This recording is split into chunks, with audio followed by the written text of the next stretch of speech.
Hello, I'm John Horrigan. And as we annually celebrate St. Patrick's Day in Boston, we also celebrate Evacuation Day. Well, what's Evacuation Day? It's the day that the British left Boston during the American Revolutionary War. I know because I was there on a cold March night over 240 years ago when patriots like myself placed cannons upon a redoubt at Dorchester Heights.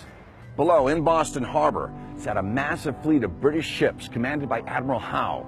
They had closed the port of Boston and had a stranglehold on our city with no intention of ever leaving.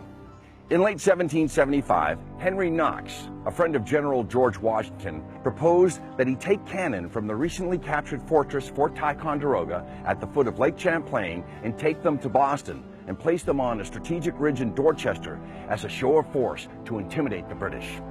This massive redeployment of artillery was an operation built on assumptions and full of risk. Henry, age 25, would ride out ahead of the cavalcade and ask villagers for supplies. Meanwhile, his brother William, age 19, would lead the cannon procession. We were quite a spectacle, over a mile long, 40 pair of oxen, 100 men. When we would come through villages, they would drop their tools with their jaws agape. Well, after we got over the Berkshires, the rest was easy. When we arrived in Westfield, as the townspeople looked at our cannon, we partook in their cider and whiskey. Then it was on to Springfield, where we changed over to the Massachusetts militia, and the New York men went home.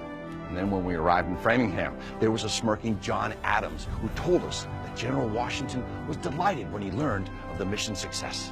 On the evening of March 4th, hundreds of residents, young and old, men, women, and children, collected twigs, tree branches, and placed them atop Dorchester Heights to form an embrasure to mask the cannon. The next morning at dawn, when Admiral Howe saw them, he said, "Right, we're going to go up there and take them."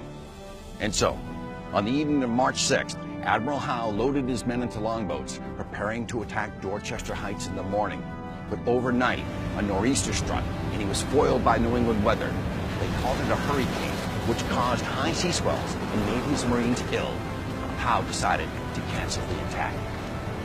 So Admiral Howe came to the conclusion that Boston is not worth the bother, full of rabble and troublemakers. We're leaving. And he sent his intentions to General George Washington, warning him that if you contest our departure in any way, we will burn your city to the ground. And with that, the British packed up and left the city of Boston.